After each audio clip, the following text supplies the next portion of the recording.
From creepy hotels where the guest never left to forgotten asylums with broken pasts. Come join us as we explore some of the darker stories surrounding the United States. Put on your nightlight because we are about to dive into the creepy side of America. Welcome to the Creepy Side of America. I am Dan Kosloski. Before we get started with tonight's episode, I'd like to remind all of our listeners, if you haven't already, please like, subscribe, or follow the Creepy Side of America on whichever podcast platform that you're listening to us on. And also be sure to follow the Creepy Side of America on Facebook. That is the best way to always be informed on the latest show information. We have a great episode in store for you this evening. We're going to explore the legend of the Jersey Devil. And joining us this evening to share some of his research on the subject is Angus Kress Gillespie. He is a professor of American Studies at Rutgers University. Without any more hesitation, let's get right into the story of the Jersey Devil. It's a funny thing. About every October, I get questions from newspaper reporters about the Jersey Devil. And I think oftentimes the line of questioning goes wrong in one of two ways. One way that the questioning can go wrong is trying to treat the Jersey Devil as humor, as a joke. I think that's a mistake that doesn't do justice to the original legend. And the other mistake, I think, is to depend on our over-reliance on the scientific method. Do you have a plaster cast of the footprints? Do you have proof of its existence? Do you have a reliable photograph? I think that line of questioning doesn't really pan out. I think a more useful approach is a folkloristic approach. What we're talking about here is a story. It's a particular kind of story. Now, it's not a folk tale. It's not fiction. It's not like the story of Cinderella, where you had an abusive stepmother and two stepdaughters invited to a ball, and they leave Cinderella behind, and all of a sudden the fairy godmother appears and grants Cinderella's wish to go to the ball, magically providing a coat, servants, a dress, and a perfectly fitted glass slipper. That's a traditional story, but it's a folk tale. It's fiction. It's told really for entertainment. Now, there's another kind of traditional story. It's called a myth. For example, the myth about the Trojan War, the story that the Greeks finally win the war by a piece of deception dreamed up by Odysseus. They build a huge wooden horse and leave it outside the gates of Troy as an offering to the gods. We all know what happens. It's filled with troops, but they pretend to give up the battle and sail away. I would say that the Jersey Devil is not a folk tale. It's not fiction, and it's not a myth because it didn't take place far away and long ago. It's a little closer to what I would call a legend, which has an element of belief to it. For example, the legend about Johnny Appleseed. He was an American pioneer nurseryman who introduced trees grown with apple seeds to the Midwest. Now, what I like to think of is the Jersey Devil is a story. It's not a folk tale, and it's not a myth, but it is kind of a legend, which involves an element of belief. And what I'd like to do, Dan, is tell you briefly the story. Sure, I'd like to hear how it all started. Yeah, it goes something like this. In the late fall, when you're walking through the pine barrens late at night, listen carefully as the wind comes off the ocean through the pines. Oh, mother Leeds, old mother Leeds. It seems that Jane Leeds and her husband Daniel lived in a cabin along a great swamp near the Mullica River. Now, folks in those parts said that it was a strange family. It was kind of an unusual family. Well, yeah, it was unusual in the sense that there were 12 children, so there's a lot of work for the parents. Now, Uh, Daniel Leeds, he was an excellent hunter. He was a good fisherman and a very capable gardener. There was always food on the table. That wasn't really the problem. The problem was that he didn't take much interest in the children. And so Jane Leeds was responsible for the cooking, the cleaning, picking things up. She was exhausted trying to take care of 12 children. And then one night, when she learned that she was pregnant with her 13th child, as she was saying her bedtime prayers, she said, "Lord, let this one not be a child. Let this one be a devil." Well, we now know that that was a mistake, because on that terrible February night in 1735, when Mother Leeds' 13th child was born, it started out a perfectly normal little baby boy with blonde hair and blue eyes, very cute. But then something went terribly wrong. In the space of less than 20 minutes, it grew to the size of two full-grown men. It had the chest and torso of a man, but the head of a horse, the feet of a goat, and a long serpentine tail.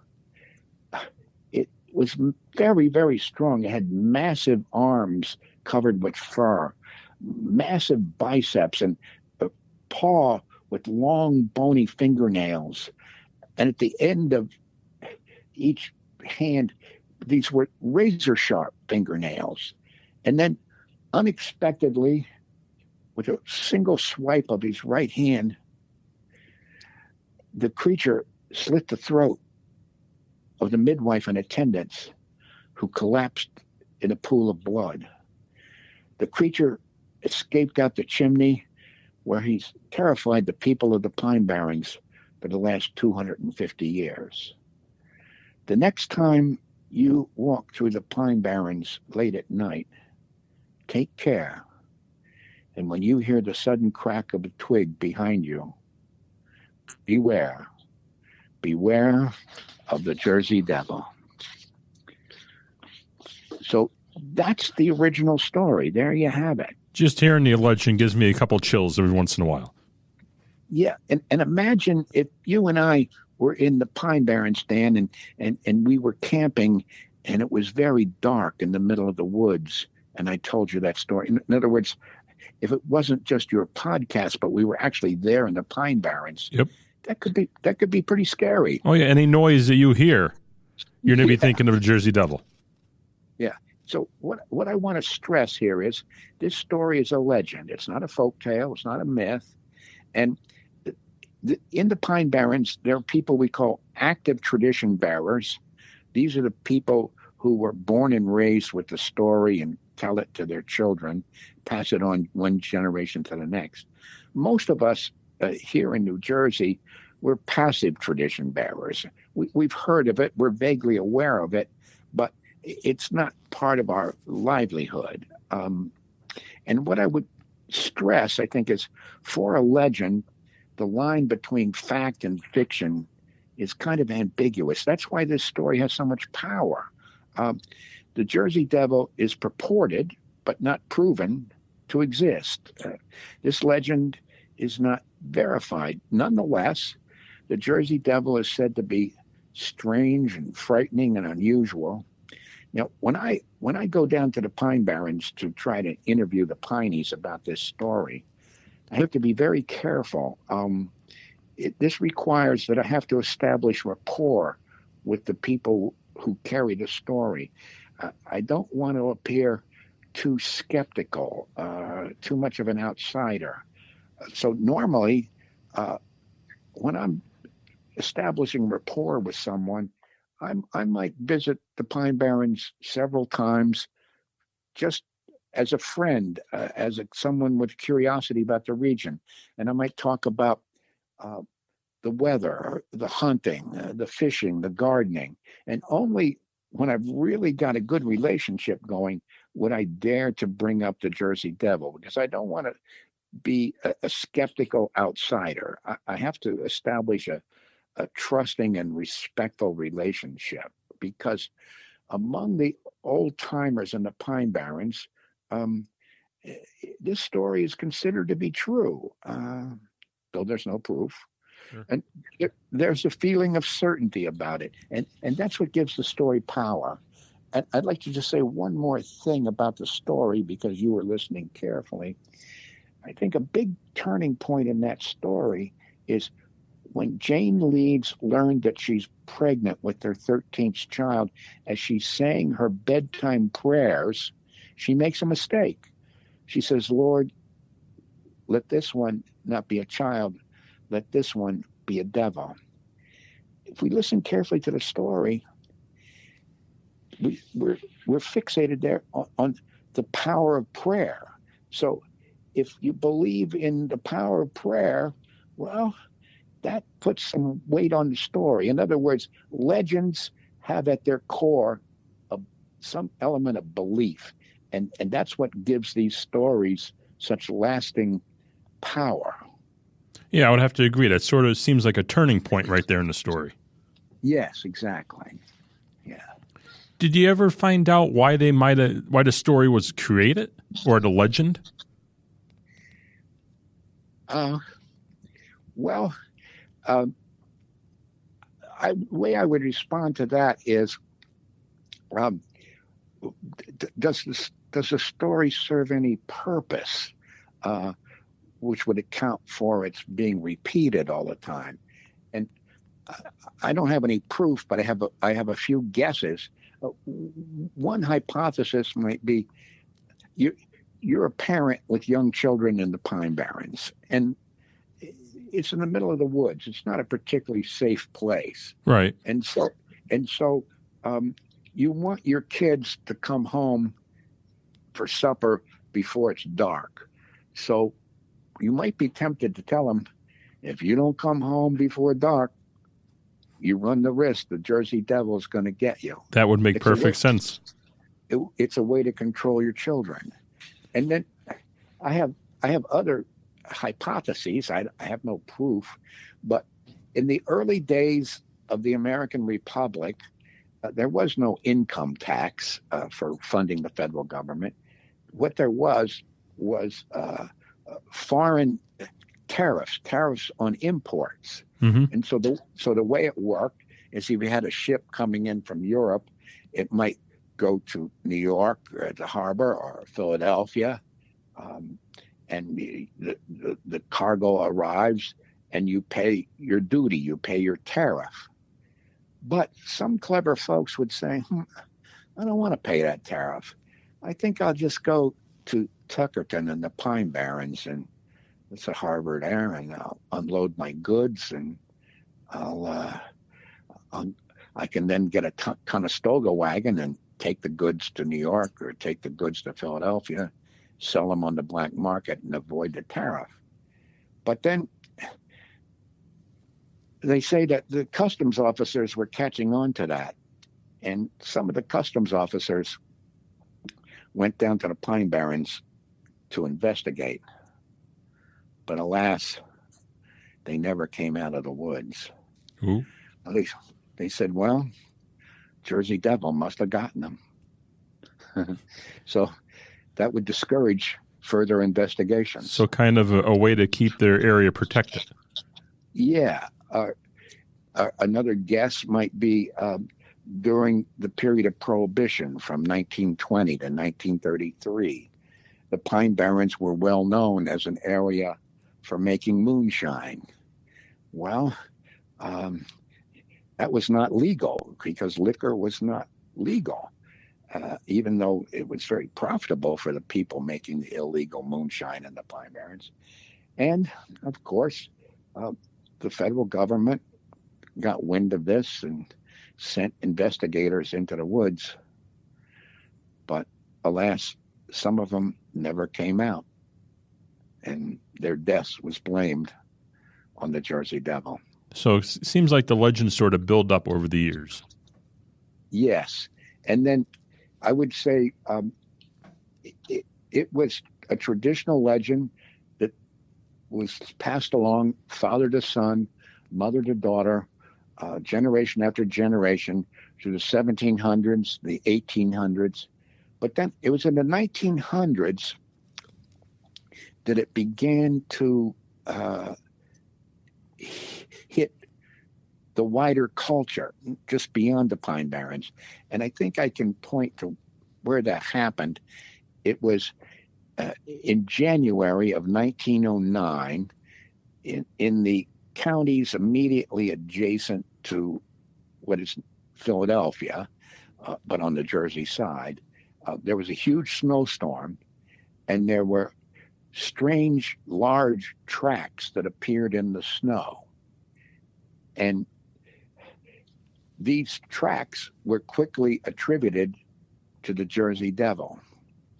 And then the Philadelphia newspapers, which were right across the Delaware River, they sent teams with a reporter and an illustrator to inquire after the local folks and get their side of the story. And the story hit the Philadelphia newspapers, and then it kind of exploded worldwide. I mean, nationwide, I should say. Right. And I think it was the 1909 snow tracks that kind of exploded. The other thing was somehow in the 20th century, beginning around 1909, people started referring to it not as the Leeds Devil, but as the Jersey Devil. And calling it the Jersey Devil gave it a kind of statewide recognition. Of course, again, they're the active tradition bearers in the South and the passive tradition bearers in the North. But in the 1930s, another strange thing happened. The New Jersey state legislature passed a bill declaring that the Jersey Devil was the official state monster of the state of New Jersey, which was kind of an easy bill to pass because it doesn't cost anything. There's no money attached to it. And it kind of was designed to please and placate the people of South Jersey, who often felt they were getting the short end of the stick because they were the least populated area and not as well subsidized as in the North. When you were just talking about the different years there, I found it interesting that you mentioned right around 1909 when there was getting a lot of press coverage, because I was talking to a person recently on our other show, The Creepy Side of NEPA, and there was a story in our Schuylkill County area of Pennsylvania called the Frackville Hex, and it happened right around the same time, and he was saying that people believed it could have been the Jersey Devil. Huh. That's interesting. And it happened right around the early 1900s, 1909 timeline, right around then. I know I've spent some time myself in Northeast Pennsylvania, Hazleton, Scranton, Wilkes-Barre, because earlier in my career, I was researching the history of the anthracite coal miners up there. Yep. Yep, anthracite was a big part of this area. Yeah, it's quite an interesting story. And I know with all the history we have in this area, there's no shortage of legends and stories, that's for sure. Yeah, and I think part of the power of the legend is it always has this element of belief. And the way our minds are wired, when we hear a legend, we tend to go one of two ways. We believe it and accept it, or we reject it. But you have to deal with the belief element. It's unavoidable.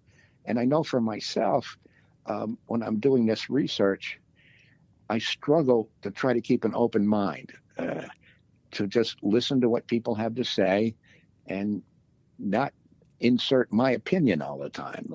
Listen to what the tradition bearers have to say. Now, you've been looking into this legend for quite some time, it seems like. Have you noticed are there still sightings of the Jersey Devil?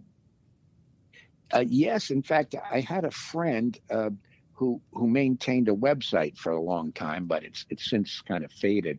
But what she did is whenever there was a sighting, she would give the name of the person, the date, and the location of the sighting. And there were always sightings reported. The thing is, we have to keep in mind, there's the sight and there's perception. And oftentimes, I believe there can enter confusion. For example, one of the DVDs that I often use in my classes at Rutgers talks about Lori Winkleman, who believed that she saw the Jersey Devil, and they did a whole hour-long investigation. And it seemed that in the end, what she actually saw was the great horned owl, because it was coming at her with these glowing eyes and these wide wings, and it was frightening. And so I would say Lori Winkleman was telling the truth. She thought that she saw the Jersey Devil. She wasn't lying. It wasn't a hoax. But in the end, it seems it was misidentification. I noticed that with a lot of stories. And some stories that you hear from people, legends, stories of the paranormal and stuff, they could be explained. But there's always those few that seem to not be able to be explained. Yeah. And that's the whole thing. We keep coming back to the idea that it's considered to be true. There's a feeling of certainty about it. It's purported but not proven to exist. Yeah. There's always that little area there that keeps you questioning. Yeah. Well, I'd like to thank you for joining us tonight. This was very interesting. I love hearing stories about the Jersey Devil and just legends in general. Yeah, well, I appreciate your interest. Thanks again for joining us. Yeah, my pleasure. Thank you for listening to this episode of The Creepy Side of America.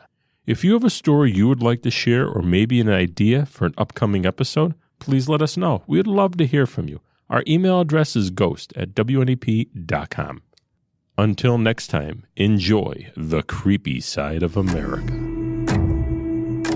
Thank you for joining us for this episode of The Creepy Side of America. If you have any ideas or topic suggestions for an upcoming episode, send them to ghost@wnep.com. We're dying to hear from you.